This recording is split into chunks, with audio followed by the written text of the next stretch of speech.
الوونت والنيد دي مهمه قوي قوي، لازم نعرفها، بحيث ان انا عايز اعرف البرودكت بتاعي ده هيلبي النيد ولا وونت. هل هو محتاجه فعلا البرودكت ده، ولا انا ممكن اخلق الوونت عنده ان هو يحتاج البرودكت ده. ده بيجي من طريق البراندنج والبوزيشننج واليونيك سيلينج بوينت واليونيك فاليو بروبوزيشن.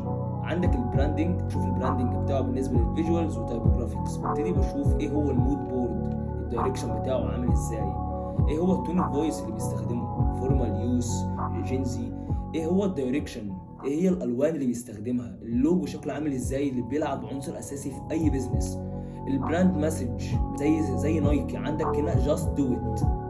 عندك حاجه كمان هي البوزيشننج بتاع البراند بتاعي، زي ريد بول اول حاجه بتفكر فيها وانت بتشرب ريد بول ان انت يبقى عندك طاقه، هي عملت بوزيشننج لنفسها كده.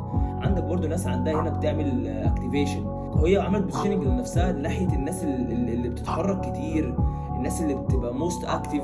ده ريد بول عمل بوزيشننج لنفسه. ونقلوا لمرحله تانية مهمه قوي، وهي البلو اوشن والريد اوشن. البلو اوشن هنا كانت سيجمنت 20%، يعني انت لو بتارجت مليون واحد فانت عندك 200,000 واحد ليك انت شخصيا بتارجت عليهم.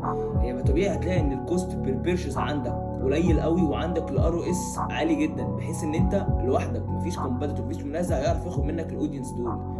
عندك بالعكس الريد اوشن 3% بس منه، فده معناه ان انت في حته فيها منافسه، فانت عندك الكوست بير بيرشيز عشان تجيب عميل هتبقى عاليه جدا، والار او اس عندك هيبقى واطي جدا، فده معناه ان الاثنين عكس بعض. فانت ازاي تحط نفسك في البرو اوشن البوزيشننج بتاعك.